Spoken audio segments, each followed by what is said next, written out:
22 রিক্তা বিএনপিতে যোগদান করেছে, তার জন্য আমরা তুরাগ থানা বিএনপির পক্ষ থেকে আমরা তাকে স্বাগত জানাই। কিন্তু জুলাই সনদ বিক্রি করে নমিনেশন যদি দিতে হয় তাহলে এই জুলাইয়ের 500 শহীদ পরিবারকে নমিনেশন দিতে হবে। শেষমেশ আমরা 3 নম্বরের দাবি, আমাদের 3 নম্বরের দাবি ঢাকা 18 আসনে বিএনপির লোককে, একজন বিএনপির ক্লিন ইমেজের লোককে দিতে হবে। কোন চাঁদাবাজকে, কোন চাঁদাবাজের স্থান, যারা চাঁদাবাজের গোঠফাদার তাদেরকে যাতে ঢাকা 18 আসনে নমিনেশন দেওয়া না হয়। কারণ বিএনপি হচ্ছে গণমানুষের দল, এই বিএনপি হচ্ছে শহীদ রাষ্ট্রপতি জিয়াউর রহমানের আদর্শে করা দল। এই দলে কোনো চাঁদাবাজের স্থান হতে পারে না। আসসালামু আলাইকুম। আমাদের প্রত্যাশা হচ্ছে এই ঢাকা 18 আসন একটি গুরুত্বপূর্ণ আসন। এই ঢাকা 18 আসন থেকে স্বৈরাচার শেখ হাসিনার পতন শুরু হয় এই ঢাকা 18 আসনের মাটি থেকে।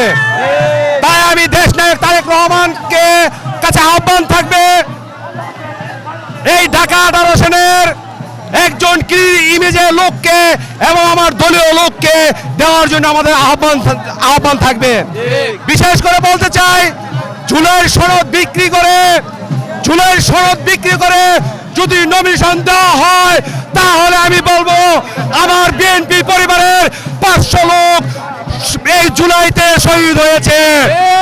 এই 500 পরিবারকে নমিনেশন দিতে হবে। তাহলে ঢাকা 18 আসনের জনগণ হাজী মোস্তফা জামানের জন্য উন্মুখ হয়ে আছে। আগামী জাতীয় সংসদ নির্বাচনে আমরা চাই একজন ক্লিন ইমেজের মানুষ, যাতে করে এই ঢাকা 18 আসনে একজন ক্লিন ইমেজের মানুষ যাতে নির্বাচন করতে পারে। সেই জন্য আমরা জনগণের প্রত্যাশা পূরণের জন্য আমরা হাজী মোস্তফা জামান, মুস্তাফিজুর রহমান সেগুন, এম কপিল এবং আফাজউদ্দিনের নেতৃত্বে আমরা সবাই ঐক্যবদ্ধ ঢাকা 18 করতে চাই এবং চাঁদাবাজ মুক্ত, সন্ত্রাস মুক্ত ঢাকা 18 করতে চাই।